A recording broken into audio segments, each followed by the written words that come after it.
गुजरात की ऊंची पहाड़ियों के बीच बादलों को छूता एक रहस्यमय पर्वत, जहां इतिहास भी है, युद्ध भी है और मां महाकाली की अनंत शक्ति भी।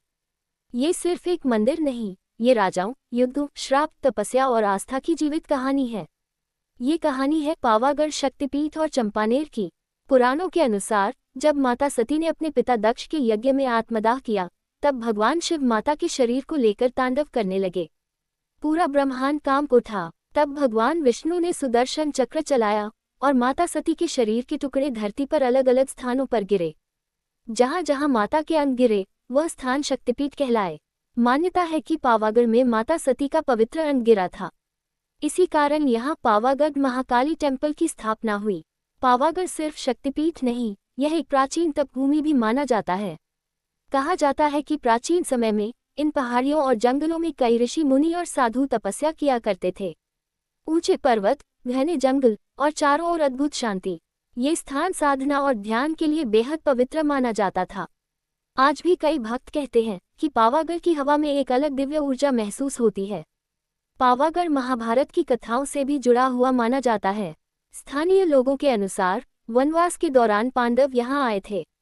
सबसे शक्तिशाली पांडव भीमा से जुड़ी कई लोक कथाएं आज भी यहाँ सुनाई जाती हैं। यहाँ एक स्थान को लोग भीम की चौरी और भीम का टोपो कहते हैं। मान्यता है कि भीम यहाँ विश्राम करते थे। आज भी वहाँ के विशाल पत्थर और चट्टानें लोगों को उस रहस्यमयी कथा की याद दिलाती हैं। बहुत समय पहले पावागढ़ की तलहटी में एक सुंदर नगर बसाया गया, चंपानेर। कहा जाता है कि इसका नाम राजा वनराज चावड़ा के मंत्री चंपा के नाम पर रखा गया। धीरे धीरे यह नगर व्यापार, संस्कृति और शक्ति का बड़ा केंद्र बन गया। ऊपर मां महाकाली का मंदिर और नीचे भव्य महल, बाजार, तालाब और किले बनाए गए। पावागढ़ का किला भारत के सबसे मजबूत किलों में माना जाता था।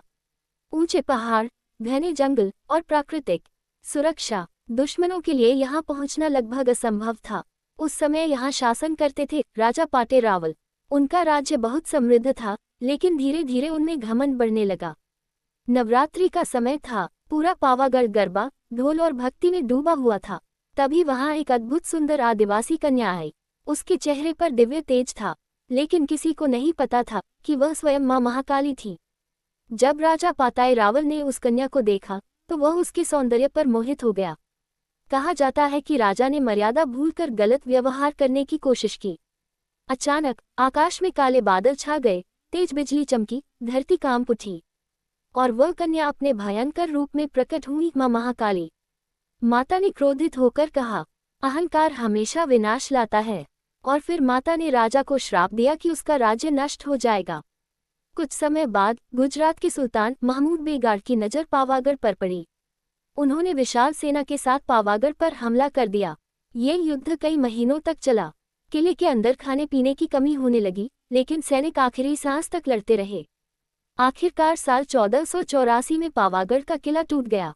राजा की हार हुई और चंपानेर पर सुल्तान का कब्जा हो गया। युद्ध जीतने के बाद महमूद बेगड़ा ने चंपानेर को अपनी राजधानी बना लिया। उन्होंने यहाँ भव्य महल, मस्जिदें, तालाब और बाग बनवाए। आज भी जैनी मस्जिद चंपानेर उस इतिहास की गवाही देती है। लेकिन समय के साथ ये भव्य शहर धीरे धीरे वीरान हो गया। महल खंडहर बन गए, बाजार खत्म हो गए और जंगलों ने पूरे शहर को ढक लिया। लेकिन मां महाकाली का मंदिर आज भी आस्था का केंद्र बना हुआ है। साल 2022 में भारत के प्रधानमंत्री नरेंद्र मोदी ने पावागढ़ महाकाली मंदिर में दर्शन किए। कई वर्षों बाद मंदिर के शिखर पर फिर से ध्वजा चढ़ाई गई।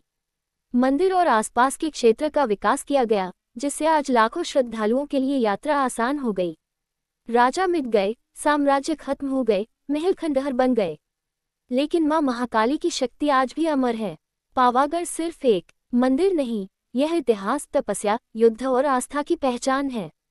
जब भी पावागढ़ की पहाड़ियों में हवा चलती है, तो ऐसा लगता है मानो मां महाकाली आज भी अपने भक्तों को आशीर्वाद दे रही हों। Location flag. जय मां महाकाली लोकेशन फ्लैग।